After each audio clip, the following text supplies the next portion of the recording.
In episode 109, we're going to talk about interest rates and what they've been doing lately.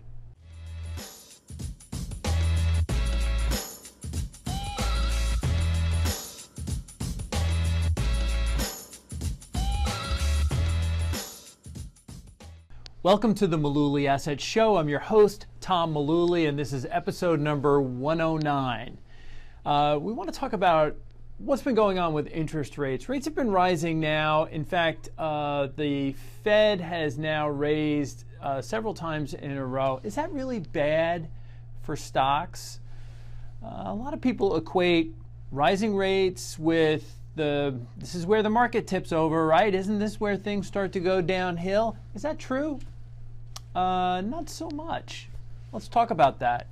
It seems that these stories tend to resurface right around Fed meetings, and we had one last week, and we start to see more and more ink getting spilled over, gee, the stock market's getting really frothy and the Fed's raising rates. Isn't this really when we should be thinking about getting out? Well, hang on. The Fed starts raising rates primarily because the economy can handle it. That's important to understand.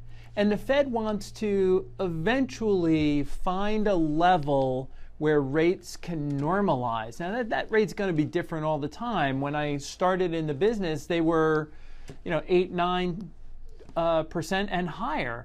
So this normalized rate, wherever it is, it's going to be where the economy generates its own growth and we don't have a lot of inflation. The Fed wants to normalize these rates and help keep inflation under control, to keep it at bay.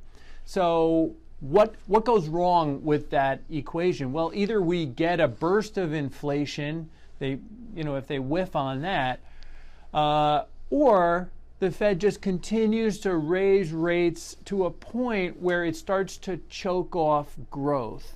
And, everybody's got a different opinion on that, so I'll let you draw your own conclusions. But I will say this.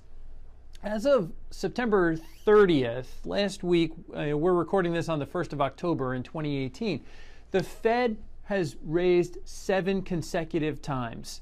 So that's important. We were practically at 0, and now we're at our base rate of 2 to 2.25.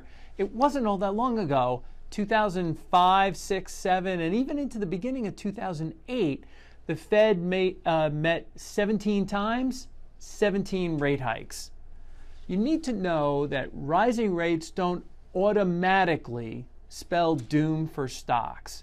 And we found a great piece that we're going to share in the show notes that we got through our friends at Dorsey Wright. I think, Tim, it came from our friends at JP Morgan as well, but we'll include that in the notes as well. So don't let the headlines scare you into taking some kind of action that you may not need to take. Just be aware that the Fed's doing the right thing. They're doing the best they can, too. That's going to wrap up episode 109. Thanks for watching. See you on the next one.